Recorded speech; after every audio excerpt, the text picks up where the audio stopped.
ஓம் கிருஷ்ணாய பரமாத்மனே நமஹ. சாங்கிய யோகத்துல செயல் புரிவது எப்படி அப்படிங்கிற டாபிக்ல கிருஷ்ணர் அர்ஜுனனுக்கு நிஷ்காம கர்ம யோகத்தினுடைய ஸ்வரூபத்தை உபதேசம் செய்து கொண்டிருக்கிறார் அப்படின்னு பார்த்துட்டு இருக்கோம். நிஷ்காம கர்ம யோக ஸ்வரூபம் அப்படிங்கிறது தான் ஸ்லோகம் 47. நம்ம என்ன படிச்சோம் அதுல அப்படின்னா, கர்மணி ஏவ தே அதிகாரக கர்மன் ஏவாதிகாரஸ்தே மா பலேஷு கதாச்சன மா கர்ம பல ஹேதுர் பூகு மா தே சங்கோஸ்த்வகர்மணி அப்படின்னு இந்த ஸ்லோகத்தினுடைய முழுமையான பொருளை நாம சென்ற வகுப்புல பார்த்தோம். முக்கியமா அதுல என்ன தெரிந்து கொண்டோம் அப்படின்னு சொன்னா, என்ன செயல் புரியறதுக்கு எனக்கு தகுதி இருக்கிறதோ அந்த செயலை புரிவதில் தான் என்னுடைய தகுதி இருக்கிறது. எனக்கு qualified person to do something, ஏதோ ஒரு வேலை பண்றதுக்கு எனக்கு ஒரு குவாலிஃபிகேஷன் இருக்குன்னா அந்த வேலை பண்றதுதான் என்னுடைய முக்கியமான வேலையா இருக்கும். கிருஷ்ணர் என்ன சொல்றாருன்னா, பலேஷு கதாச்சன மா அப்படிங்கிற, ஒரு நாளும் நீ பலன் இப்படித்தான் இருக்க வேண்டும் என்ற ஒரு விருப்பத்தை கொள்ளாதே அப்படின்னு அர்த்தம். முதல் வார்த்தை பார்க்கும் பொழுது ஆர்டர் பண்ற மாதிரி இருக்கு. கர்மணி ஏவத்தே அதிகாரக, உனக்கு கர்மம் செய்வதில் தான் அதிகாரம் இருக்கிறது. அதிகாரம்ங்கிறது தகுதி அப்படின்னு சொன்னேன். சாய்ஸ் அப்படின்னு சொல்லலாம். சாய்ஸ்னா இப்படி எனக்கு சாய்ஸ் இருக்கு, ஒரு காரியம் பண்றதுக்கு எனக்கு ஃபர்ஸ்ட் தகுதி இருக்கு. அந்த தகுதியினால எனக்கு ஒரு காரியம் வருது என்கிட்ட. இந்த காரியத்தை நான் எப்படி பண்ணணுங்கிறத டிசைட் பண்ற வரைக்கும் எனக்கு சாய்ஸ் இருக்கு, எக்ஸசைஸ் பண்ண முடியும் என்னால்.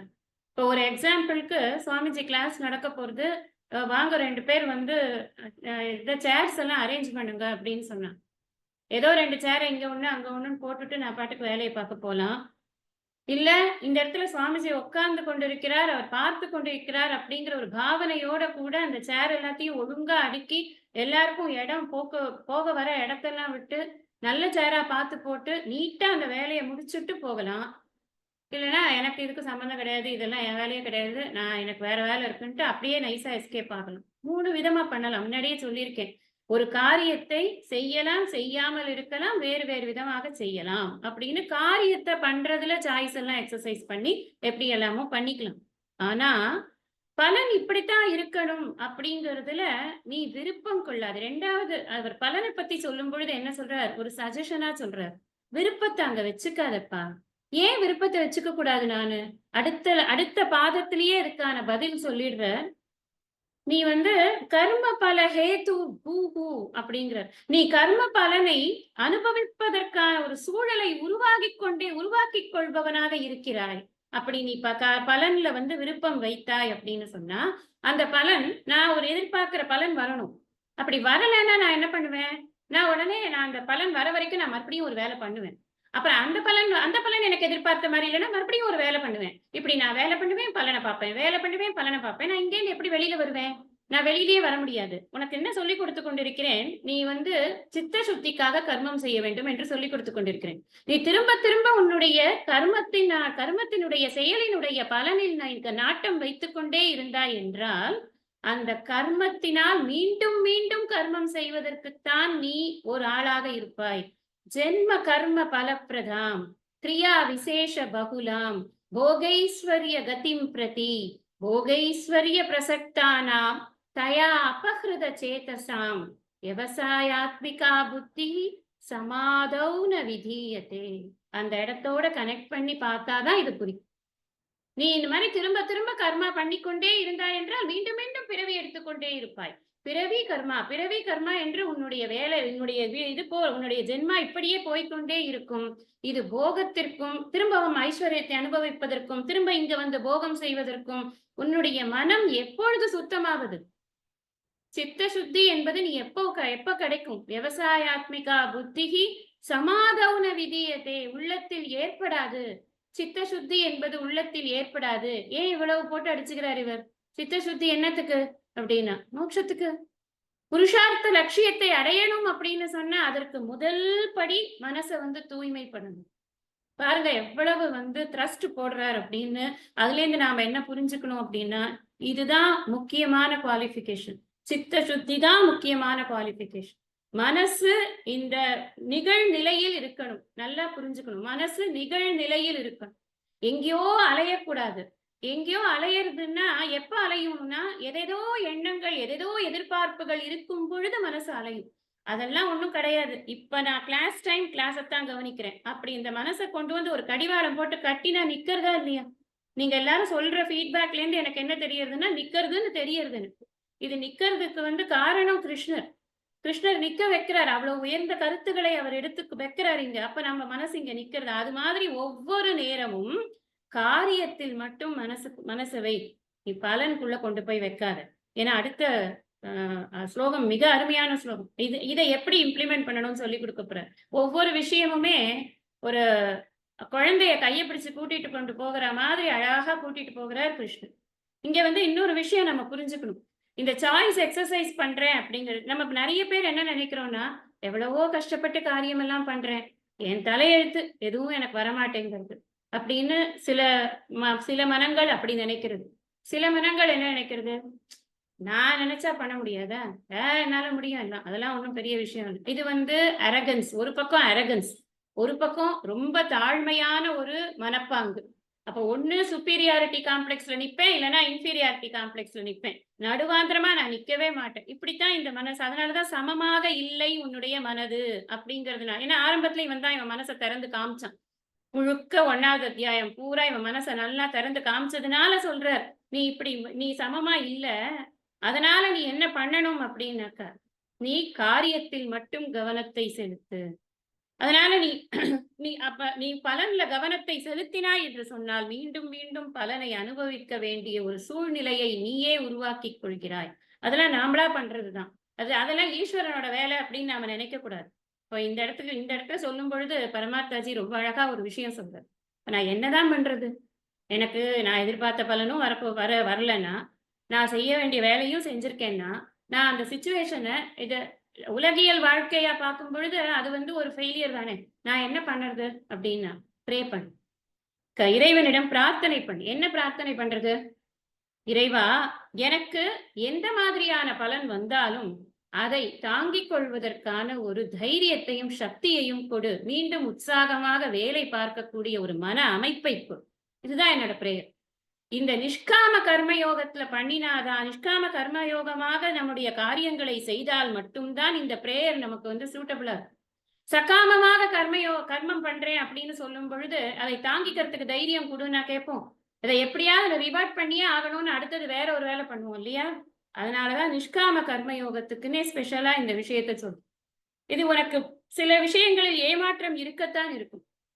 இன்னொரு ஒரு அழகான ஒரு அனாலஜி சொல்றேன். என்ன அப்படின்னா, இப்ப மா பலேஷு கதாச்சனன்னு சொல்றாரே, எதுக்காக மா பலேஷு கதாச்சனங்கிறதுக்கு இன்னொரு ஒரு லாஜிக்கல் ரீசனிங். என்னன்னாக்க, இப்ப ஒரு ஒரு ஒரு காரியம், அந்த காரியத்திற்கான பலன் விளைவு அப்படின்னு வச்சுக்கோங்களேன். செயல் விளைவு. இந்த செயலுக்கான விளைவுங்கிறது செயலை மட்டுமே டிபெண்ட் பண்ணி இருக்கானா கிடையாது. உதாரணத்துக்கு இப்ப ஒருத்தர் வந்து வயல்ல விவசாயம் பண்ணுறார். அவர் என்ன பண்றார், ஒரு கொஞ்சம் விதைகளை தூவி விடுறாரு. அப்புறம் வந்து அது முளைக்கணும், அதுக்கப்புறம் மழை பெய்யணும், அப்புறம் அதுல களைகள் வரும், அந்த களைகளை பறிக்கணும், அப்புறம் அந்த நாத்தை எடுத்து வேற இடத்துல நடணும், இல்ல அது என்ன செடியா இருக்கோ அதுக்கு தகுந்த மாதிரியான ட்ரீட்மெண்ட்ஸ் எல்லாம் அதுக்கு கொடுக்கணும். அப்புறம் அது பூச்சி கிழிச்சி அரிச்சு போகாம அதை வந்து பாதுகாக்கணும். அந்த குறிப்பிட்ட அளவு வந்த உடனே அதை பறிக்கிறதுக்கோ இல்ல அறுக்கிறதுக்கோ ஆட்களை கூப்பிட்டு அதெல்லாம் அறுக்கணும். அப்புறம் அதை வந்து எப்படி சந்தைக்கு கொண்டு போகணுமோ அந்த அளவுக்கு அதை சந்தைப்படுத்துவதற்கு தேவையான அளவுக்கு அதை எடுத்து வேலைகள் பண்ணி அதை வந்து அளக்கணும். என்ன நமக்கு கிடைச்சிருக்குங்கிறத அப்புறம் தான் அளக்கணும். இவர் வந்து நான் விதைச்சிட்டேன் பாத்தியா, நான் எவ்வளவு கஷ்டப்பட்டு வயல்ல வந்து சேத்துல கால் வச்சு விதைச்சிருக்கேன், எனக்கு வந்து வரவே இல்லையேன்னாக்க நடக்குமான்னா கிடையாது. ஒரு ரிசல்ட் வருது அப்படின்னா அதுல உன்னுடைய வேலையினால் மட்டும் வரலப்பா, அது நிறைய ஃபேக்டர்ஸ் இன்வால்வ். அந்த நிறைய ஃபேக்டர்ஸ் இன்வால்வ் ஆகும்போது நிறைய விஷயங்கள் அதுக்கு வந்து சீதோஷ்ண இது இருக்கணும், அது சப்போர்ட் இருக்கணும். அந்த சமயத்துல வருண பகவானுடைய அனுகிரகமானது அவர்களுக்கு இருக்கணும். அப்படி இல்லைன்னா அந்த அந்த மழையானது சரியான நேரத்துல காலே வருஷத்து பர்ஜன்யः அது வரணும். அது வந்தாதான் நமக்கு வந்து ஔஷதிகள் எல்லாம் வளரும்னு இருக்கு. சரியான சூரிய வெளிச்சம் வேணும். நீங்க யோசிச்சு பாருங்க, இதெல்லாம் ஹோம்வொர்க். ஒரு விஷயமும் நான் பண்ணணும் அப்படின்னா, இப்போ ஒரு கிளாஸ் நடத்தணும்னா, நான் வந்து கரெக்ட் டைம்க்கு, நீங்க வந்து கரெக்ட் டைம்க்கு மட்டும் போருமானா அது பத்தாது. இந்த இன்டர்நெட் வேலை செய்யணும். இந்த சாஃப்ட்வேர் கண்டுபிடிச்சது கரெக்ட்டா அது அது வேலை பண்ணணும். அது நம்மகிட்ட இருக்கணும். நமக்கு ஒரு விஷயத்த பண்றோம் அப்படிங்கிறச்சே, அது இன்னொரு இடத்துக்கு போய் சேர்றதோ, அல்லது அதனால் ஒரு விளைவு ஏற்படுகிறது என்பதோ, வெறும் அந்த செயலை மாத்திரம் சார்ந்து இருப்பதில்லை. அது பல விஷயங்களை சார்ந்து இருப்பது. அது அத்தனையிலயும் நீ உன்னோட கண்ட்ரோல் வச்சுக்க முடியாது. லாஜிக்கலா புரிஞ்சுக்கோ. அதனால தான் நீ பலன்ல உன்னுடைய கவனத்தை செலுத்தாதே. இங்க சொல்றது என்னன்னா, கவனத்தை அங்க செலுத்தாதே. ஏன்னா, கவனம் வந்து செயலுக்கு தேவைப்படுகிறது. செயலுக்கு தேவைப்படக்கூடிய கவனத்தை கொண்டு போய் பலன்ல செலுத்தி, உன்னை நீ உற்சாகம் இழக்கச் செய்து செயலில் செயலில் போட வேண்டிய எஃபர்ட்ஸ குறைச்சிடுவ. இதுதான் புரியுறதா உங்களுக்கு? அதுதான் வந்து க இந்த ஸ்லோகத்தினுடைய இது ஆதாரமான விஷயம் என்ன அப்படின்னு சொன்னா, நீ செயலில் மட்டும் கவனம் செலுத்து. ஏனென்றால் அப்பொழுதுதான் செயலை ஒழுங்காக செய்ய முடியும். இந்த செயல் எதுக்கு செய்யற அப்படின்னு சொன்னா, நிஷ்காமமாக செய்யும் பொழுது, அது என்னுடைய மன அமைதிக்கும், மன தூய்மைக்கும் தான் நான் செய்கிறேன்.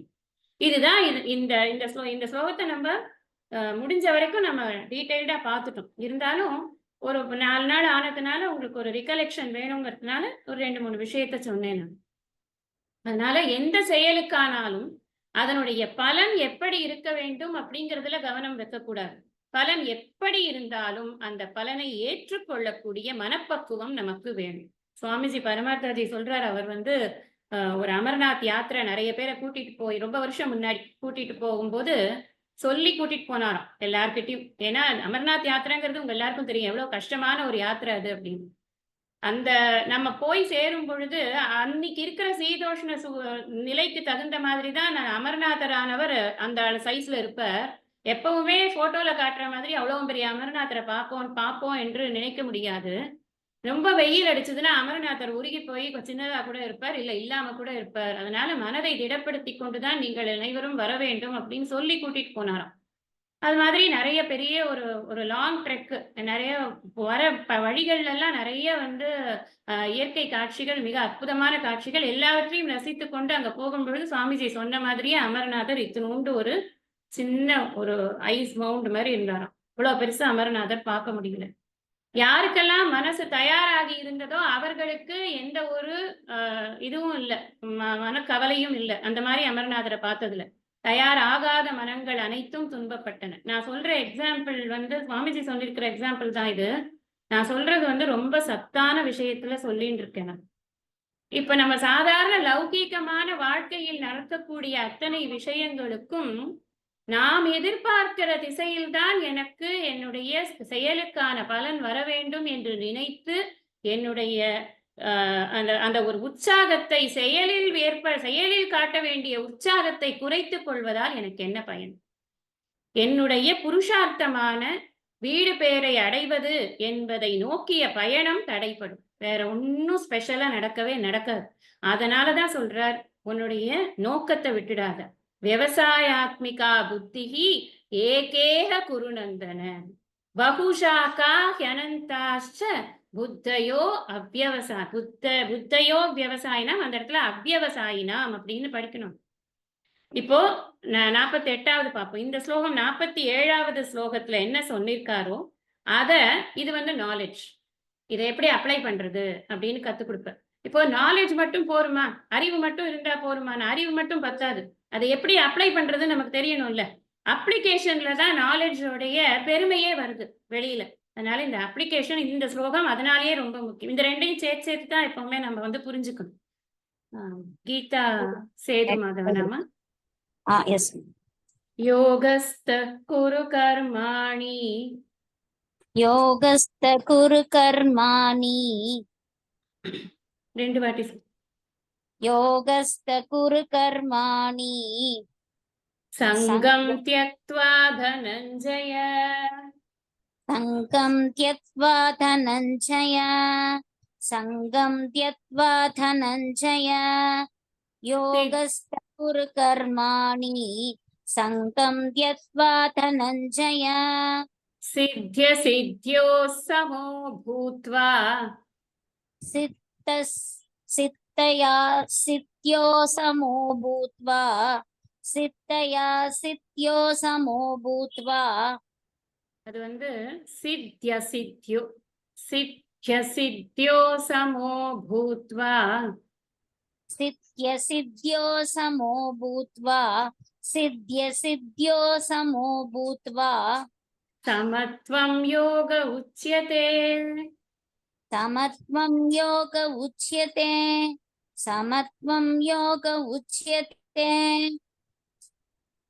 சேர்த்து சொல்றீங்களா सिद्ध्य सिद्ध्यो समो भूत्वा समत्वं योग उच्यते நம்ம போன ஸ்லோகத்துல இன்னும் ஒரு பதம் மட்டும் ரிவிஷன்ல நான் சொல்லல என்ன அப்படின்னா மாதே சங்கோ ஸ்வகர்மணி அதையும் சொன்னார் இல்லையா, அதையும் நம்ம ஞாபகப்படுத்திக்கணும். சரி இத்தனையும் சொல்லியாச்சு, எனக்கு பலன்ல எல்லாம் வந்து நான் நாட்டமே வைக்க வேண்டாம், நான் காரியம் மட்டும் பண்ணிட்டே இருந்தா போறோம், இப்ப பலன் எதுவா இருந்தாலும் அது பரவாயில்ல, அப்ப பலன் வரப்போறது இல்லை அப்படின்னாக்கா நான் எதுக்கு வேலை பார்க்கணும் அப்படின்னு நினைக்க கூடாது. அதனால செயலின்மையில் உனக்கு நாட்டம் என்பது இருக்கவே கூடாது. மாதே சங்கோ ஸ்வகர்மணி, நீ அதனோடு நீ வந்து இணைத்துக் கொள்ளாதே, செயலின்மையோடு உன்னை இணைத்துக் கொள்ளாதே. இப்ப நீ என்ன அவ லேசி ஃபெலோ ஆயிடுவ, அதனால நீ அதுக்கு உனக்கு அலௌட் இல்ல அப்படின்னு சொல்லிட்டாரு. இப்போ இந்த ஸ்லோகத்துல என்ன சொல்ல போறாருங்கிறத பாப்பீங்க. யோகஸ்த குரு கர்மாணி. இப்போ தனஞ்சயன் கூப்பிடுறார். தனஞ்சய அப்படின்னா தனத்தை ஜெயித்தவன், தனம் சம்பாதித்தவன், நிறைய தனம் வைத்துக் கொண்டிருப்பவன். தனம் அப்படின்னா என்ன, பணம், அப்புறம் பொருள் எல்லாமே நிறைய இருக்கு. அர்ஜுனனை பொறுத்தின வரைக்கும் ரொம்ப நிறைய சம்பத்துகள் நிறைந்தவர் அவர். நிறைய மனைவிகள், அப்புறம் நிறைய ஷோக்கு, நிறைய என்ஜாய்மெண்ட், எல்லாமே அவரோட இதை பார்த்தா, ப்ரொஃபைல் பார்த்தா அப்படிதான் இருக்கு. அவர் வந்து நன்றாக வாழ்க்கையை வாழ்ந்தவர், நல்லா அனுபவிச்சு வாழ்ந்தவர் அப்படிங்கிறது நமக்கு அவருடைய வாழ்க்கையிலிருந்து தெரியுது. அதனாலதான் அவரை வந்து எல்லா சம்பத்தும் நிறைந்தவராக இருப்பவனே அப்படின்னு கூப்பிடுறாரு அவர், தனஞ்சய அப்படின்னு. இங்க என்ன சொல்றார் அப்படின்னா, நீ செயல் செய்யத்தான் வேண்டும் சொல்லிட்டேன். நான் மாதே சங்கோஸ் அகர்மணி சொல்லிட்டேன்னா நீ வந்து வேலை பண்ணித்தான் ஆகணும். அந்த வேலையை எப்படி பண்ணணும் அதை சொல்லி தரணும் இல்லையா. உனக்கு கர்மணி ஏவ அதிகாரக அப்படின்னா நீ ஏதோ ஒரு வேலையை பண்ணு, எப்படி முடியறதோ அப்படி பண்ணு. நம்ம முன்னாடி சொன்ன மாதிரி பண்ணு, பண்ணாம போய் எப்படியோ பண்ணு, அப்படி இல்லை. அந்த மாதிரி பண்ணக்கூடாது. நான் சொல்லித்தரேன் உனக்கு எப்படி பண்ணணும்னு அப்படின்னு சொல்றாரு. இப்போ 3 விஷயத்த சொல்றாரு. முதல்ல யோகஸ்த குரு கர்மாணி, அடுத்தது சங்கம் தியக்த்வா, அதுக்கடுத்தது சித்திய சித்தியோ சமோ பூத்வா. இந்த 3 விஷயத்த மறக்காம ஞாபகம் வச்சுக்கணும் ஒரு காரியம் பண்ணும் போதும் அப்படின்னு கிருஷ்ணர் சொல்றார். இப்ப யோகஸ்தக அப்படின்னா என்ன அர்த்தம்? யோக நிலையில் இருந்து காரியங்கள் செய்ய வேண்டும் அப்படின்னா, யோக நிலைனா நம்ம என்ன நினைப்போம், உட்காந்து நல்லா கண்ணை மூடிட்டு அப்படியே கையை சின்முத்திரையில வைத்துக்கொண்டு அப்படியே உட்கார்ந்து பண்ணணும், இல்லைன்னா மூச்சு இழுத்து உள்ள விட்டு வெளில விட்டு சில எக்ஸசைசஸ் எல்லாம் பண்ணி ஆசனங்கள்லாம் பண்ணி அப்படி பண்ணணுமா? அப்படிலாம் இல்ல. இந்த இடத்துல யோக நிலை அப்படின்னா என்னன்னா, ஈஸ்வரனோடு தொடர்பு கொண்டு உன்னுடைய காரியங்களை செய்வாயாக அப்படின்னு அர்த்தம். என்னது இது, சம்பந்தமே இல்லாம ஈஸ்வரனோடு தொடர்பு கொண்டு நான் எதற்காக காரியம் செய்ய வேண்டும்? யார் அந்த ஈஸ்வரன் அப்படின்னா நமக்கு எல்லாருக்கும் நல்லா தெரியும். ஈஸ்வரன் என்பவர் அறிவு தத்துவமாக இருக்கிறார். வாலறிவன் அப்படின்னு பார்த்தோம். இந்த உலகத்தை படைத்து இந்த உலகமாக நிறைந்து இருக்கக்கூடிய அறிவு தத்துவமாக இருக்கக்கூடியவர் ஈஸ்வரன். அப்போ ஒவ்வொரு விஷயத்தை நான் பார்க்கும் பொழுதும் அதில் ஈஸ்வர தன்மையானது இருக்கிறது அப்படிங்கிறது எனக்கு தெரியுது. ஒரு மண்ணாலான குடம் மண்ணால் ஆயிருக்கு அப்படின்னா குடத்தோட மேல் பாகம் மண் இருக்கு, கீழ்பாகம் தண்ணி இருக்கு, இந்த பக்கம் வந்து சுண்ணாம்பு இருக்குன்னு சொல்ல முடியுமா என்ன? முழுக்க என்ன நிறைந்திருக்கிறதுனா மண்ணுதான் நிறைந்திருக்கிறது. கரெக்டா? மண்ணுங்கிற ஆங்கிள் பார்க்கும் பொழுது குடம் முழுவதும் இருப்பது, மண் குடம் முழுவதும் இருப்பது மண்ணு அப்படின்னு நமக்கு தெரியுது. அதே மாதிரிதான் இந்த உலகம் முழுவதும் நிறைந்திருக்கக்கூடியவர் யார் அப்படின்னு சொன்னா ஈஸ்வரன் அப்படின்னு அர்த்தம். இந்த ஈஸ்வரனுடைய நிலை எப்படி இருக்கிறது, அவர் எப்படி உலகம் முழுவதும் நிறைந்திருக்கிறார், எந்தெந்த ஆங்கிள் அவரை பார்க்கணுங்கிறதெல்லாம் 7th 8th சாப்டர்ல ரொம்ப அழகா விவரிப்பார். கிருஷ்ணரே விவரிப்பார் நான் எப்படி இருக்கேன் அப்படின்னு. சூத்ரே மணிகனா இவ அப்படின்பார்.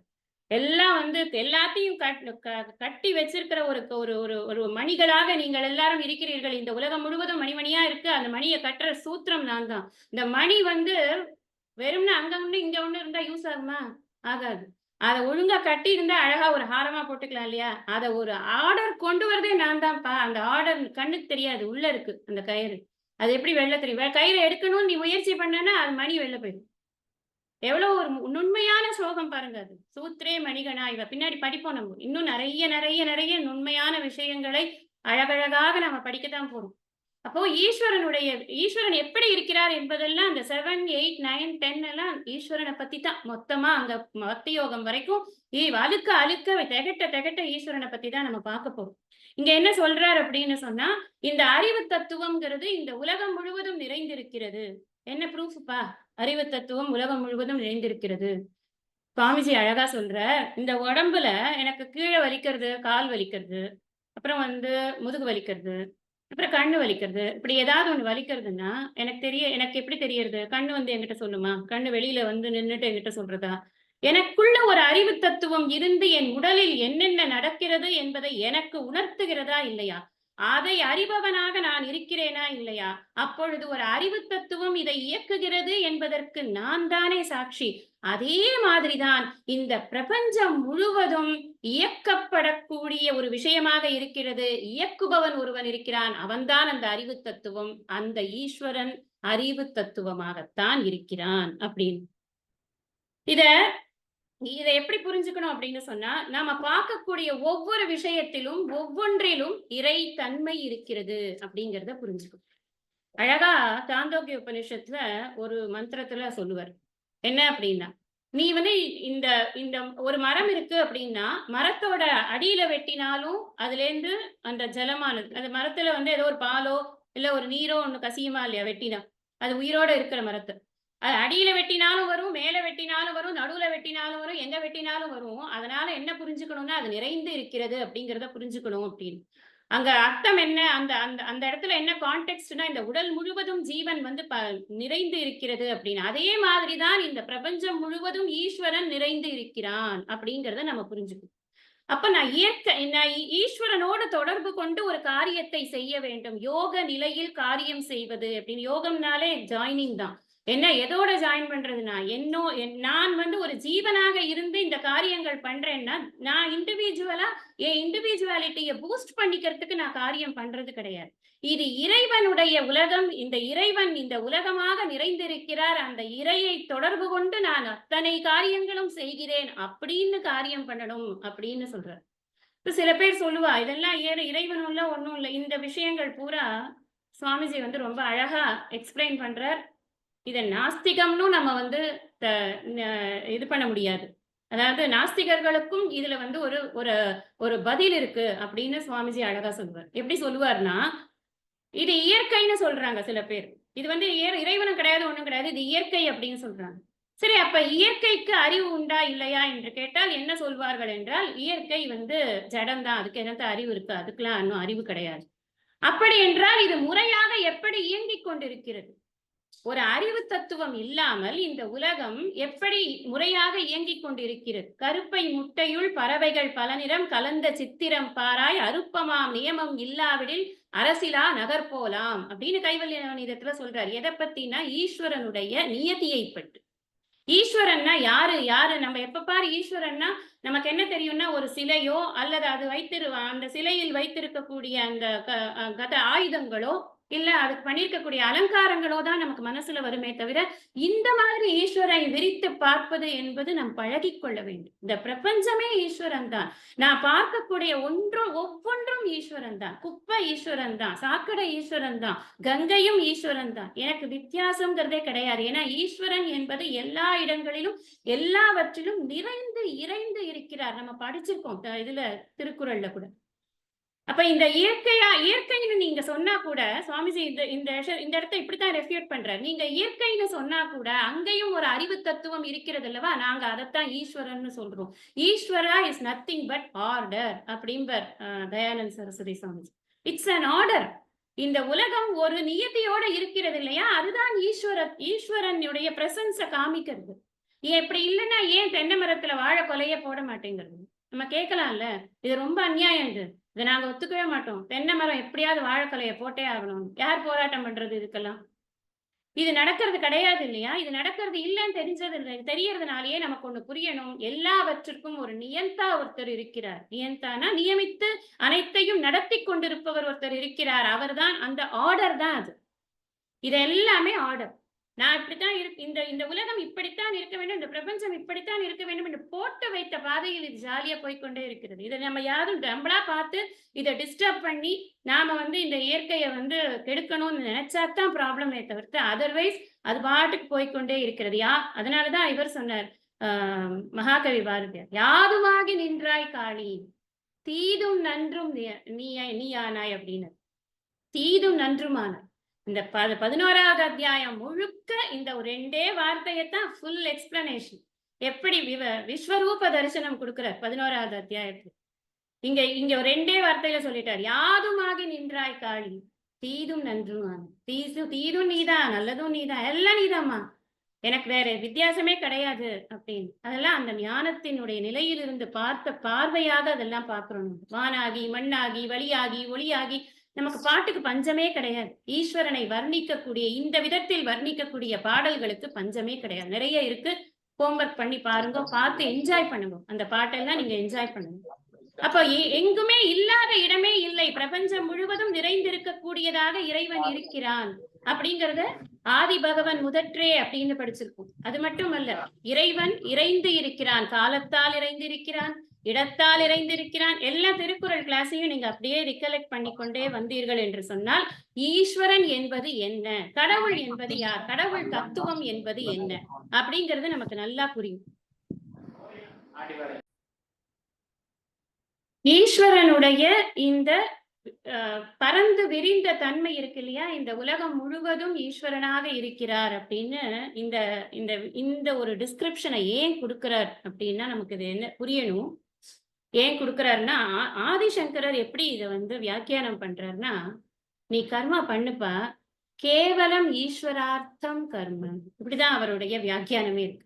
அப்படின்னா என்ன அர்த்தம்னா, ஈஸ்வரனை முன்னிட்டுத்தான் உன்னுடைய கர்மா இருக்க வேண்டும், உன்னுடைய செயல் இருக்க வேண்டும். கர்மான செயல் இருக்க வேண்டும்.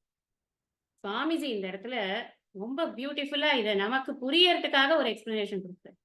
ஈஸ்வரனை முன்னிட்டு இருக்கணும்னா என்ன அர்த்தம்? இந்த ஈஸ்வரன் தான் அனைத்தும்னு சொல்லியிருக்கோமா, இந்த சமூகம் தான் ஈஸ்வரன். அப்ப உன்னுடைய காரியங்கள் எதை நோக்கி இருக்க வேண்டும்? உன்னுடைய சுய முன்னேற்றத்திற்கா? கிடையாது, இந்த சமூகத்திற்காக காரியம் செய். அவ்வளவு அழகா கொண்டு கனெக்ட் பண்றது. வேற எந்த பரம்பரையிலையும் இது மாதிரி கிடைக்குமா நமக்கு தெரியாது. அஹோ குரு அஹோ குரு அஹோ சாஸ்திரம்னு கடந்து உதிக்கத்தான் நமக்கு தோன்றுது.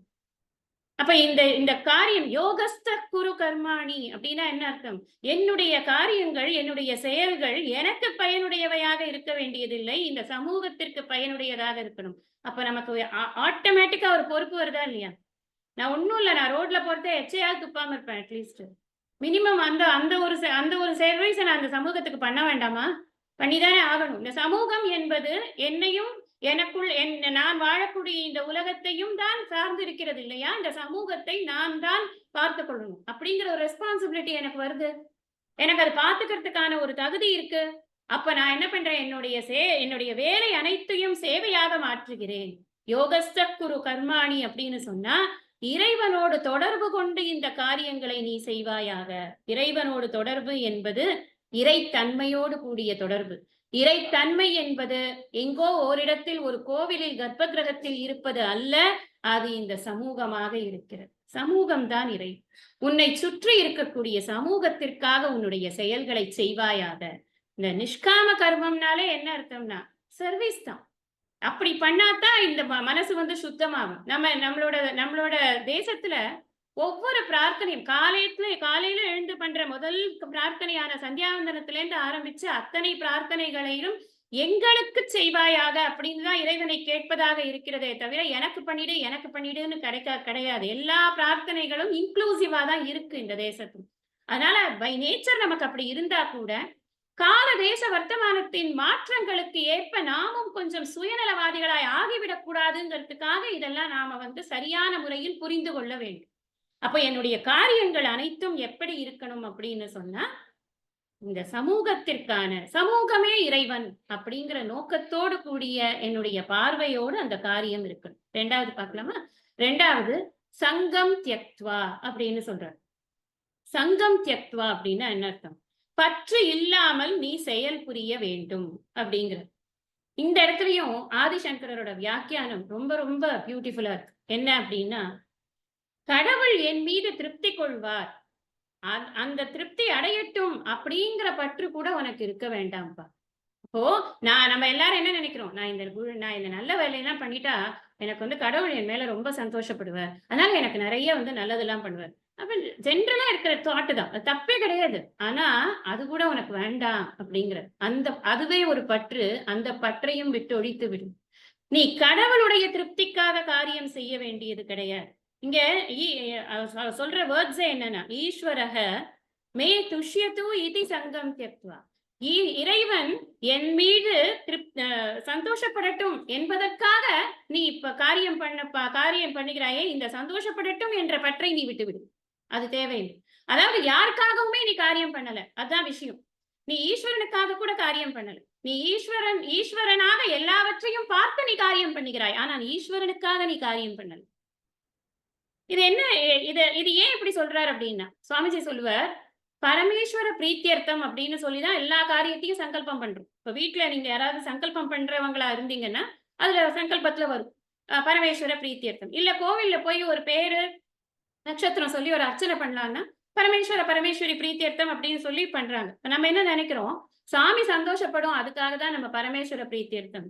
சுவாமிஜி சொல்றாரு, அதுக்காக நீங்க பண்ணல. அத பரமேஸ்வர பிரீத்தியர்த்தம்னா என்ன அர்த்தம்னா, பரமேஸ்வரன் கிட்ட எனக்கு இருக்கிற எனக்கு பிரீத்தி வரட்டும், எனக்கு இருக்கிற பிரீத்தி கூடட்டும், அதுக்காக நான் பண்றேன். அப்போ இது டோட்டலா நம்மளோட பார்வையவே மாத்துறது. நான் பரமேஸ்வரனை பிரீத்தி பண்ணுகிறேன் என்பதை விட்டு பரமேஸ்வரனிடம் எனக்கு பிரீத்தி ஏற்படட்டும். இங்க நீங்க முன்னாடி இதுல சொன்னேனே, பரமேஸ்வரன்னா யாரு, ஈஸ்வரன்னா யாரு?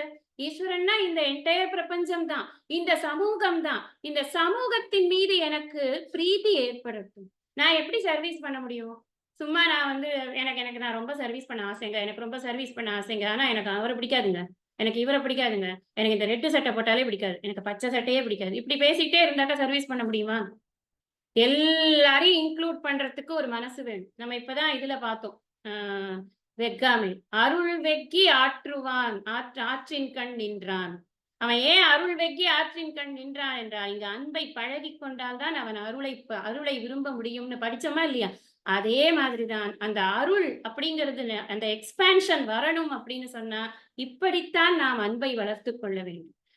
எல்லோரிடமும் என்னுடைய பிரீதியானது வளர வேண்டும். அந்த பரமேஸ்வர பிரீத்தியர்த்தத்துக்கு இப்படி ஒரு அர்த்தம் நம்ம சுவாமிஜியை விட்டா யாருமே சொன்னது கிடையாது. அப்ப பரமேஸ்வரன் அப்படிங்கிறதுக்கு நீங்க எல்லாத்தையும் டிரைவ் பண்ணணும். பரமேஸ்வரன் முதல்ல இதுல சொல்லியிருக்கிறது யோகஸ்த குரு கர்மாணி போது சொன்னது ஈஸ்வரன் அப்படின்னா, ஈஸ்வரன் இஸ் நாட் லொகேட்டட் ஈஸ்வரன். ஈஸ்வரன்கிறது இந்த பிரபஞ்சம். அப்ப இந்த பிரபஞ்சம் என்பது இந்த சமூகம், இந்த சமூகத்தின் மீது எனக்கான பிரீதியானது கூடட்டும், அப்படிதான் காரியங்கள் பண்ணணும். பரமேஸ்வரன் தான் சமூகம் அப்படின்னு. அப்ப நமக்கு உடனே ஒண்ணு தோணும், சமூக சேவை செஞ்சா ஏதாவது அவார்டு எல்லாம் கிடைக்கும், நமக்கு யாராவது நம்மளை கூப்பிட்டு கொஞ்சம் பாராட்டுவாங்க, ஏதாவது ஷால்கில் போடுவாங்க, இல்ல ஒரு அட்லீஸ்ட் ஒரு ஷீல்டாவது கொடுப்பாங்க. சுவாமிஜி சொல்றார், நினைக்கவே நினைக்காதப்பா, சமூகம் உன்னை பாராட்ட வேண்டும் என்று எண்ணாதே, சமூகம் உன்னை கூப்பிட்டு உன்னை உயர்த்தி வைக்க வேண்டும் என்று எண்ணாதே, உன்னை தூற்றினாலும் அதை பற்றி கவலைப்படாது. ஏன்னா கிரிட்டிசிசம் வந்து கொண்டேதான் இருக்கும். நாம ஒரு நல்ல காரியம் பண்ணணும்னு போனா அந்த இடத்துல நிறைய கிரிட்டிசிசம் வரும். அதுக்காக நம்ம விட்டுட்டு ஓடிட முடியுமா? நிச்சயமா ஓடிட முடியாது.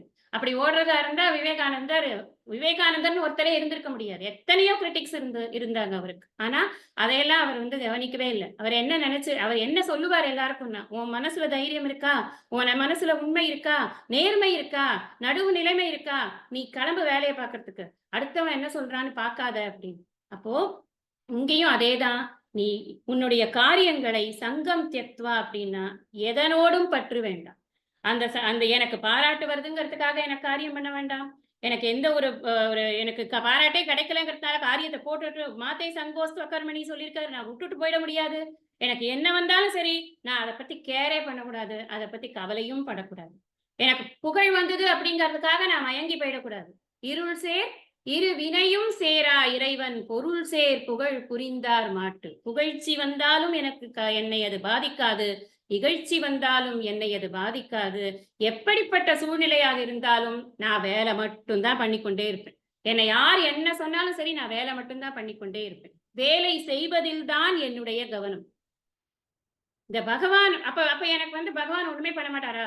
எனக்கு நான் இவ்வளவு தூரம் நான் பண்றேன். நான் வந்து நிஷ்காமமா இத்தனை காரியம் பண்ணும் பொழுது, எனக்கு உற்சாகம் பண்ற மாரி ஏதாவது ஒண்ணு தரக்கூடாதா பகவான்? நமக்கு ஒரு நியாயமான கேள்வி தானே. சுவாமிஜி சொல்றார், பகவான் பண்ணுவார். என்ன பண்ணுவார் அப்படின்னா, உன்னோட மெட்டீரியல் சக்சஸ் எல்லாம் விருத்தி பண்ணி உன்னை அதுக்குள்ள நுழைய விட மாட்டார். அதுக்கு பதிலா என்ன குடுப்பார் அப்படின்னு சொன்னா, மன அமைதியை குடுப்பார். எதுக்காக போய் மாஞ்சு மாஞ்சு நம்ம உட்கார்ந்துட்டு கீதையை படிக்கிறோம்? மன அமைதிக்காகத்தான். இந்த மன அமைதி நல்ல குணங்கள் கொடுப்பார். நல்ல சத்சங்கம் கொடுப்பார். நம்ம என்ன பண்ணணும்னு அந்த வீடு பேருக்கான வாதாவரணத்தை நன்றாக அமைத்து கொடுப்பார். அதானே நம்ம எல்லாருக்கும் நடந்து கொண்டிருக்கிறது. நாம என்ன முயற்சி செய்கிறோமோ அதற்கு உறுதுணையாக இருப்பார். அதுதானே பகவான் பண்ணணும். அதுதானே நமக்கு வேணும்.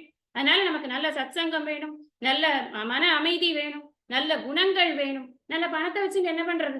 எவ்வளவு பணம் வந்ததுனாலும் அது கரைஞ்சு போயிட போகுது. மா குரு தனஜன எவ்வன கர்வம். நான் சொல்லவே வேண்டாம், எல்லாருக்கும் தெரிஞ்ச விஷயங்கள் நிறைய இருக்கு. இப்ப எனக்கு எவ்வளவு பணம் வந்தாலும் அது தானாவே போயிடும். அதனால ஹரத்தி நிமேஷான்ட்டு ஒரு நிமிஷத்துல போயிடும். இப்ப அதுவும் நிறைய வழிகள் இருக்கு. பணத்தை தொலைக்கிறதுக்கு நிறைய சம்பாதிக்கிறதுக்கு வழி இருக்கோ இல்லையோ, பணத்தை கரைச்சு போடுறதுக்கு நிறைய வழிகள் இருக்கு. அதனால அதெல்லாம் வந்து ஒரு பெரிய விஷயம் கிடையாது. எனக்கு பணம் நிறைய சம்பாதிக்கிறதோ, பணத்தை நிறைய சேர்த்து வைக்கிறதோ, 10 தலைமுறைக்கு சொத்து சேர்க்கிறதோ இல்ல. எத்தனை சேர்த்தாலும் சரி, நான் ஏதாவது ஒண்ணு சாப்பிடணும்னு நினைக்கிறச்சே, எனக்கு சாப்பிடறதுக்கான ஒரு வசதி இருந்தாலும் மனசு இல்லைன்னா என்ன பிரயோஜனம்? அந்த மன அமைதிங்கிறது எனக்கு ரொம்ப முக்கியம். அதனால மன அமைதியை கொடுக்கிறார் அப்படின்னு அர்த்தம். இன்னும் ஒரு மீனிங் சொல்ற சுவாமிஜி, சங்கம் தியக்த்வா. அதுல இன்னொரு மீனிங் சொல்ற. இன்னொரு மீனிங் என்னன்னா, இப்போ செயல் இருக்கு, பலன் ஒண்ணு வரப்போகுது. நம்ம மனசெல்லாம் எப்ப பார்த்தாலும் என்ன பலன் வருமோ தெரியலையே, இது சக்சஸ் ஆகுமோ தெரியலையே, இது ஃபெயிலியர் ஆகுமோ தெரியலையே, சக்சஸ் ஆனா அப்படி பண்ணலாம், இப்படி பண்ணலாம், ஃபெயிலியர் ஆயிடுச்சுன்னா என்ன பண்றது, ஊரே நம்மள தூற்றுமே, இப்படி நம்ம மனசு வந்து அந்த பலன்ல மைண்ட் போய் உட்காந்துருச்சுன்னா என்ன ஆகும்னா, மனசு எப்ப பார்த்தாலும் டென்ஷனாவே இருக்கும். இப்ப நமக்கு சங்கம் தியக்துவானா, அந்த பலனோட நீ சங்கம் பண்ணிக்கொண்டியா என்று சொன்னால் டென்ஷனா தான் இருக்கும் எப்ப பார்த்தாலும் மனசு. அதனால சங்கம் தியக்துவா, அதை விட்டுவிடு. அந்த பலனில் உன்னுடைய பற்றை விட்டுவிடு. அப்படி விட்டனா என்ன ஆகும்னா, உனக்கு ஒரு மனசுல வந்து ஒரு பதபதப்பு இருக்காது. காரியம் பண்ணும்போது ஒரு பதபதப்பு இருக்காது. இன்னைக்கு என்ன ஆக போறதோ தெரியலையே அப்படின்ற பதபதப்போட காரியம் பண்ண மாட்டோம். இந்த நிமிடத்தில் நாம் வாழ்வோம். இந்த நிமிடத்தில் வாழணும்னா என்ன பண்ணணும்னா, அடுத்த நிமிடத்தை தொடர்பு கொள்ளும் மனதை அடக்கணும். ரொம்ப முக்கியம் அதானே. இந்த நிமிடத்தில் நான் வாழணும்னு சொன்னா, அடுத்த நிமிடத்தில் தொடர்பு கொள்ளும் மனதை அடக்கணும். சென்ற நிமிடத்திற்கு செல்லும் மனதை பிடித்து இழுத்து கொண்டு வந்து வச்சுக்கணும். இந்த மனசு 2 இடத்துல தான் ஆப்ரேட் பண்ணிட்டு இருக்கு. ஒண்ணு பாஸ்ட்ல, இன்னொன்னு ஃபியூச்சர்ல. அன்னைக்கு அப்படி நடந்ததே இப்ப நடக்குமா? இதுக்கப்புறம் எப்படி நடக்க போறது? யோசிச்சு பாருங்க. நம்ம எல்லாரோட கவலைகளுக்கும் இருக்கும் காரணம் என்ன அப்படின்னு சொன்னா, சென்றதை பற்றி நினைப்பதும், வருவதை பற்றி கவலைப்படுவதும் தான். இந்த நினைப்புகள் 2ம் இல்லாம, இங்க ரொம்ப ஈஸியா ஒரு ராஜ பாட்டைய சொல்றாரு. நீ இப்போ இருக்கிற வேலையில மட்டும் கவனத்தை பண்ணப்பா, போதும். நீ மத்தது எல்லாத்தையும் கவனம் சிதறிவிடும். நீங்களே பாருங்க, ஒரு கவனத்தோட ஒரு காரியத்தை பண்ணாம, அதுல வேற ஏதாவது தாட்ஸ் வந்ததுன்னா, அந்த காரியத்துல கவனம் சிதறிடும். ஊசியில நூல் கூட கோக்க முடியாது கவனம் இல்லைன்னா. அப்படி இருக்கும் பொழுது நமக்கு கவனம் என்பது எல்லா இடத்திலும் ரொம்ப தேவையா இருக்கு. அதனாலதான் சொல்றார், பலனை பத்தி யோசிக்கார். இந்த சங்கம் தியக்த்வா இன்னொரு அர்த்தம் என்னன்னா, பலனை பற்றி யோசிக்காத. ஒரு அர்த்தம் என்ன சொன்னார்? பற்றற்று செயல்புரி, அந்த ஈஸ்வரனை பிரீத்தி செய்ய வேண்டும் என்பது அல்ல, நீ ஈஸ்வரன் மீது இருக்கக்கூடிய பிரீதியை வளர்த்துக் கொள்ள வேண்டும் என்பதற்காக செயல்புரி. ஈஸ்வரன் என்பது இந்த இடத்தில் சமூகம். உன்னுடைய சேவை சமூகத்துக்கானது. சமூகம் உன்னை பாராட்ட வேண்டும் என்று கூட நினைக்காதே. நீ சமூகம் எப்படி இருந்தாலும் உன்னுடைய சேவையை மாத்திரம் தொடர்ந்து செய்து கொண்டே இரு. அப்பொழுதுதான் உனக்கு சித்த சுத்தி என்பது ஏற்படும் அப்படிங்கிறது ஒரு அர்த்தம் பார்த்தோம். இன்னொரு அர்த்தம் என்ன அப்படின்னா, நீ பலனின் மீது கவனத்தை வைக்கும் பொழுது செயலில் உன்னுடைய கவனம் குறைகிறது. அதனால செயலில் வந்து ஒரு நடுக்கம் ஏற்படுகிறது. அந்த நடுக்கம் செயலின் தன்மையை குறைக்கிறது. அந்த செயலின் தன்மை குறைந்து போவதனால் அதனாலேயே கூட பலன் வீணா போயிடும். அதனால நீ செயல மாத்திரம் கவனம் செலுத்து அப்படின்னு சொல்ற. அடுத்தது சித்திய சித்தியோ சமோபூத்வா. இத அடுத்தத சொல்றேன். இந்த இடத்துல சித்தி அப்படின்னா, இங்க வந்து ஆதிசங்கரர் கொடுக்கக்கூடிய விளக்கம் மிக மிக மிக உயர்ந்த விளக்கம். இத வந்து வெற்றி தோல்வி அப்படின்னு கூட சொல்லி சிம்பிளாவும் சொல்றாங்க. அர்த்தம் வந்து நிறைய சிம்பிளாவும் சொல்றாங்க. சித்தினா வெற்றி, அசித்தினா தோல்வி அப்படி. ஆனா ஆதிசங்கர் அந்த வெற்றினா எது, அ அ அ தோல்வினா எதுங்கிறத டிஃபைன் பண்ணிடுறார். அங்க நமக்கு அதுதான் ரொம்ப முக்கியமான விஷயம். ஏனென்றால் நம்ம பார்த்து கொண்டிருக்கக்கூடிய விஷயங்கள் எல்லாமே டுவர்ட்ஸ் கோல் ஆஃப் இது மோக்ஷம். அப்படித்தானே நம்ம ஒன்னொன்னா பார்த்து கொண்டிருக்கோம். எதுக்காக சமத்துவ புத்தி வேணும்? எதுக்காக எனக்கு நிஷ்காம கர்மம் பண்ணணும்? என்னுடைய மனம் அமைதி பெற்று, என்னுடைய மனம் சுத்தமாகி, அந்த சுத்த மனத்தில் எனக்கு சாஸ்திர விளக்க விஷயங்கள் புரியணுங்கிறதுக்காக தானே. மோட்ச புருஷார்த்தம் தானே நான் இந்த வேலைய பண்றேன். ஆதிசங்கரரை பொறுத்தன வரைக்கும் ஒரு மனிதன் பிறந்தான் என்றால் அவனுடைய ஒரே எய்ம் வந்து மோட்சம் தான். வேற ஒண்ணும் கிடையாது. நடுவுல இருக்கிறதெல்லாம் எய்மாவே கணக்கு கிடையாது அப்படிங்கிறதுல தெளிவா இருக்காரு. அதனாலதான் அவர் குடுக்கிற விளக்கம் நமக்கு ரொம்ப முக்கியம். பல திருஷ்ணா சூன்யேன கிரியமாணி கர்மணி சத்வ சுத்திதா ஞான பிராப்தி லட்சணா சித்திகி. ஏன் இதை படிச்சு சொல்றேன் அப்படின்னா ஒரு வேர்டும் இம்பார்ட்டன்ட். பல திருஷ்ணா சூன்யேன அப்படின்னா என்ன அர்த்தம்னா, பலன் என்னவாக இருக்குமோ என்ற ஒரு ஒரு ஒரு எதிர்பார்ப்பு. அத ஒரு ஒரு கிரேவிங்னு சொல்லுவோம். எனக்கு அது வேணும் வேணும் வேணும் ஒரு எதிர்பார்ப்பு. இந்த எதிர்பார்ப்பு சூன்யேனா இல்லாம, அப்படி ஒரு எதிர்பார்ப்பே இல்லாமல் செய்யக்கூடிய, அதாவது நிஷ்காம கர்மம். சிம்பிளா புரிஞ்சுக்கிறதுக்கு நிஷ்காம கர்மம். பலனில் நோக்கம் இல்லாமல் செய்யக்கூடிய கிரியமாணி கர்மணி, செய்யக்கூடிய செயல்கள் அனைத்தும் என்ன செய்யறது தெரியுமா? நம்முடைய மனதை சத்வ புத்திக்கு உயர்த்துகிறது. நான் முன்னாடியே சொல்லியிருக்கேன். சத்வகுணம், ரஜோகுணம், தமோகுணம் அப்படின்னு 3 குணங்கள் இருக்கு. இந்த ரஜோகுணம் தான் நம்மை பல விஷயங்களில் ஈடுபடுவதற்கு வைக்கிறது.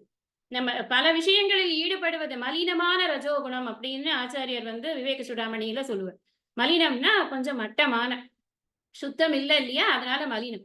அது வந்து என்ன பண்றது அப்படின்னா பல விஷயங்களில் நம்மை ஈடுபடுத்துகிறது. தமோ குணம் நமக்கு சோம்பேறித்தனத்தை கொடுக்கிறது. இந்த பலனை எதிர்பார்க்காமல் செய்யக்கூடிய அந்த நிஷ்காம கர்மயோகமானது, பலனில் எதிர்பார்க்காமல்னு இல்ல, பலனில் நாட்டம் வைக்காமல் செய்யக்கூடிய அந்த நிஷ்காம கர்மமானது எனக்கு சத்வ புத்தி, சத்வ குணத்தை ஓங்க செய்கிறது. இந்த சத்வ குணம் ஓங்கறதுனால சுத்திதானா என்ன? அதனால என் சித்தம் சுத்தமாகும். சத்வகுணம் மேலோங்கி இருக்கும் பொழுதுதான் மனம் அமைதியாக இருக்கும். எப்ப உங்களுக்கு மனம் அமைதியா இருக்கு? நம்மளோட டேய போட்டு பிரிச்சு பார்த்தா தெரியும். காலையில 5ல இருந்து 7 வரைக்கும் இருக்கிற மன அமைதி, மீதி ஒரு நிமிஷம் கூட அதுக்கப்புறம் இருக்கிறது கிடையாது. கரெக்டா? ஏன் அப்படின்னா அந்த நேரம் சத்வகுணமாக இருக்கிறது நம்ம மனம். இந்த மனம் சத்வகுணமாக இருக்கும் பொழுது, அதுக்கப்புறம் நம்ம சத்வகுணத்தை வர வச்சுக்கொண்டு நம்ம வந்து படிக்கிறதுக்காக கொஞ்சம் நேரத்தை ஒதுக்கி ஒரு இடத்துல உட்கார்ந்து பொறுமையா படிக்கும் பொழுது மறுபடியும் சத்வகுணம் வருது. அப்புறம் நமக்கு இந்த படிப்பு முடிஞ்சிடுத்து அப்படின்னா உடனே வேலைகள் நம்மளை இழுக்கிறது. ராத்திரிக்கு என்ன பண்ணணும்? அப்புறம் நாளைக்கு என்ன பண்ணணும்? ஊற போட்டோமா? அரைச்சோமா? காய் வெட்டினோமா? பிடிச்சு இழுத்துக் கொண்டே இருக்கிறது. இந்த சத்வகுணத்தில் இருக்கும் பொழுது மனம் எப்படி இருக்கிறது? சுத்திதா, சுத்தமாக இருக்கிறது. அதுக்கப்புறம் போடுறதுதான் முக்கியம். ஞான பிராப்தி. இந்த சுத்தமான மனதில் தான் ஞானமானது உனக்கு கிடைக்கிறது. பிராப்தினா கிடைக்கிறது, எனக்கு கிடைக்கிறது. எப்போனா ஞானமானது எனக்கு, நான் சொல்ற ஒரு குரு கிட்ட இருந்து உட்கார்ந்து ஒரு வார்த்தையை வாங்கி புரிஞ்சுக்கிறதுக்கு மனசுதான் டூல் அப்படின்னு தானே முதல்ல இருந்து படித்துக் கொண்டிருக்கிறோம். நிஷ்காம கர்மம் என்பதை எதற்காக அட்வொகேட் பண்றார் அப்படின்னாக்க, உன்னுடைய மனம் சுத்தமாக இருந்தால்தான் ஞானம் உனக்கு புரியும். ஞான பிராப்தி வேணும். ஞான பிராப்தியர்த்தம் யோக்கியதா, ஞான யோக்கியதா பிராப்தியர்த்தம் அப்படின்னே சொன்னார் அவர். அப்படிங்கிறச்சே அந்த நிஷ்காம கர்மயோகம் பண்ணும் பொழுது மனம் சத்வகுணத்தில் மேலோங்கி இருந்து சுத்தமாகி அதனால் ஞானம் நமக்கு சித்திக்கிறது. அதுதான் சித்தி. இங்க வெற்றிங்கிறது என்ன? ஞானத்தை அடைவதுதான் வெற்றி. ஆத்ம ஞானத்தை அடைவதுதான் ஒரு மனிதனுக்கு வெற்றி. பாக்கி எவரெஸ்ட் ஏறினாலும் சரி, இந்த உலகத்தையே சுத்தி வந்தாலும் சரி, அது வெற்றி அல்ல. இத வந்து நம்ம நல்லா புரிஞ்சுக்கணும். நம்ம வந்து material success is not a success.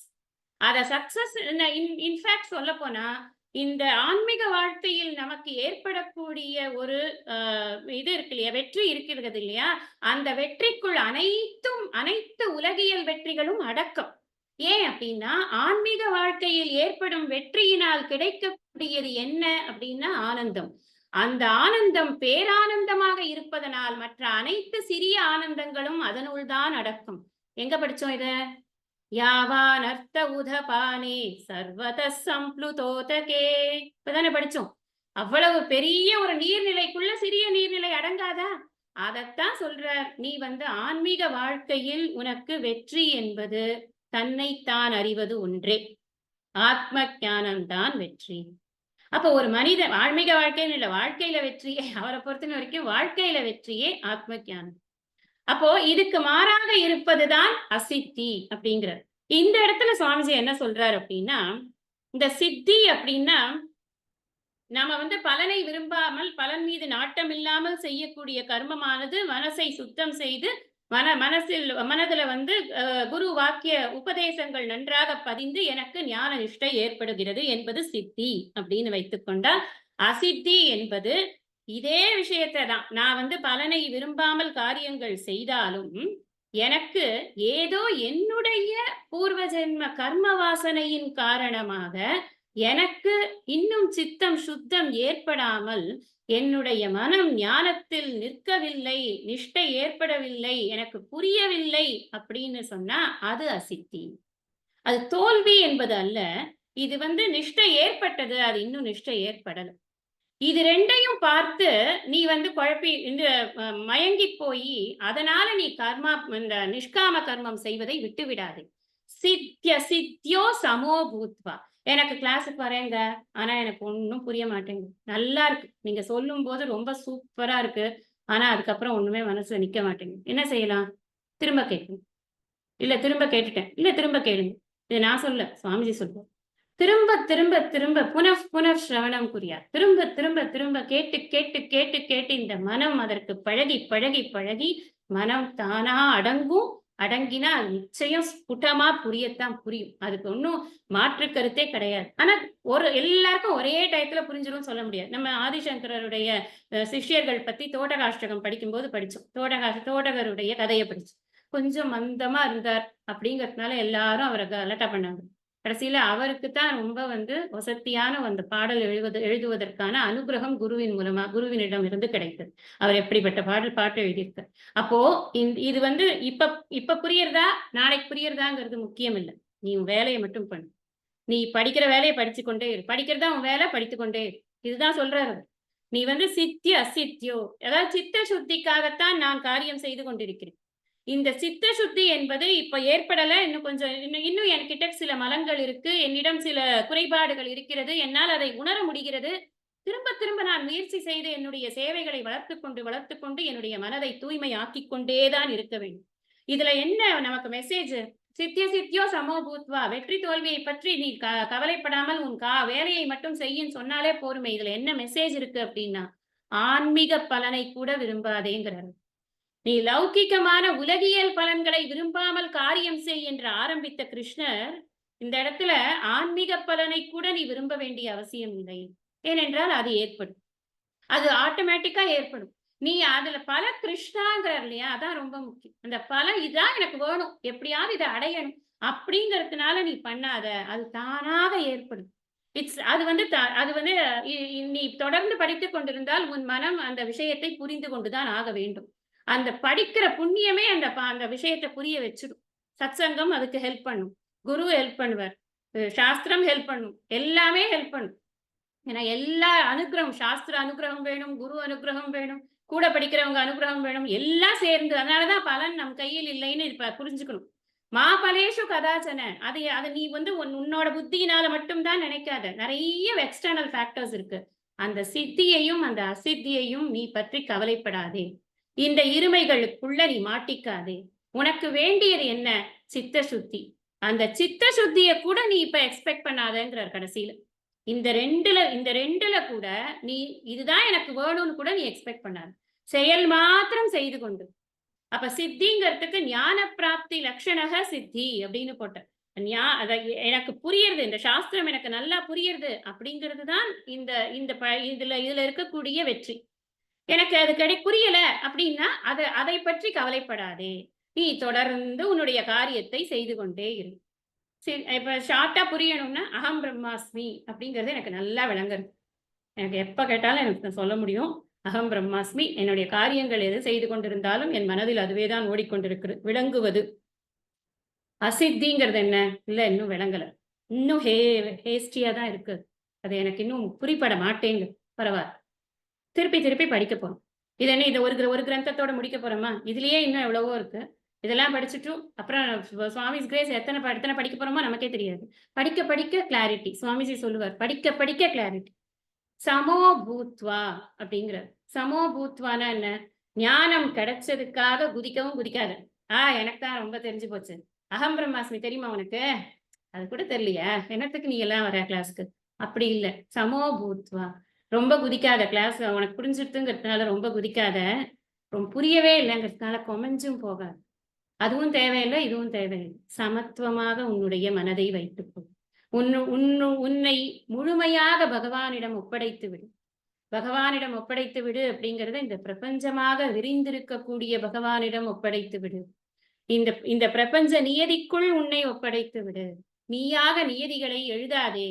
அது உனக்கு தேவையில்லை. இது மெட்டீரியல் சக்சஸ்க்காக சொல்லப்பட்டதில்லை. சுவாமிஜி இந்த இடத்துல ஒரு வார்த்தையே சொல்ற ஸ்பெசிபிக்கா. இந்த ஸ்லோகம் மெட்டீரியல் சக்சஸ்க்காக யூஸ் பண்ணப்பட்டாலும் இது சொல்லப்பட்டது மெட்டீரியல் சக்சஸ்க்காக இல்லை. இது ஆன்மீக வாழ்க்கையில் ஏற்படக்கூடிய வெற்றியைத்தான் இந்த ஸ்லோகமானது குறிக்கிறது. ஸ்பிரிச்சுவல் சக்சஸ் தான் இதனுடைய ஒரே இது அடிநாதம். ஆனா அதை யூஸ் பண்ணிக்கிறதுனால ஒன்றும் இல்லை. ஏன்னா எப்படி இருந்தாலும் மாடர்ன் வேதாந்தாங்கிறது எல்லாத்தையும் இன்க்ளூசிவா சொல்ல புரிய வைக்கிறதுக்காக, வாழ்வியலுக்கு தேவையான விஷயங்களை புரிய வைக்கிறதுக்காக கொஞ்சம் நம்ம அந்த எக்ஸாம்பிள்ஸ் கொடுக்குறோம், இல்லைன்னு சொல்லல.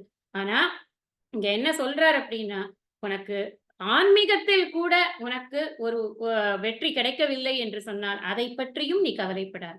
நிஷ்காம கர்மயோகம் பண்ணினா நான் ஞானி ஆயிடுவேன் அப்படின்னு நினைக்காதன்னு அர்த்தம் இருக்கு. நிஷ்காம கர்மயோகம் ஒன்றே ஞானி ஆவதற்கான தகுதி அல்ல. நிஷ்காம கர்மயோகம் செய்து கொண்டே இரு. இவென்ச்சுவலி உன் மனசு சுத்தமாகும். அந்த சுத்தமான மனது சத்வகுணத்து மேலோங்கினதாக இருக்கும். அந்த சத்வகுணம் மேலோங்கிய மனதில் குரு சாஸ்திர வாக்கியங்கள் உனக்கு நன்றாக புரிபடும். அப்பொழுது உனக்கு ஞானம் சித்தியாகும். அதற்கு எத்தனை நாள் எடுத்தாலும் பொறுமையாக இதை நீ செய்து கொண்டே இரு.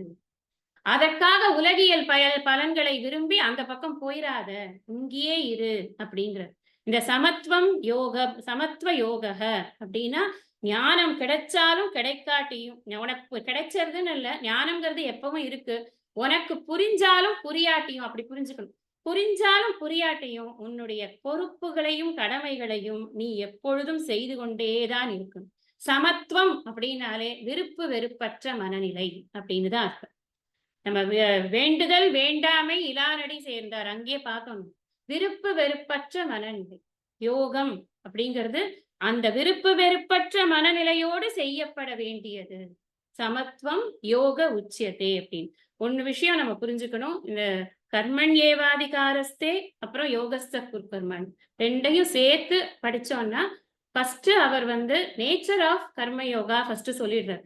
அந்த கர்மயோகத்தை லைஃப்ல எப்படி நீ இம்ப்ளிமெண்ட் பண்ணணும், எப்படி நீ பண்ணணும் அப்படிங்கிற விஷயத்த அடுத்தது இந்த 48வது ஸ்லோகத்துல சொல்றார். இந்த அளவுல இன்னைக்கு வகுப்பை நாம நிறைவு செய்துக்கலாம்.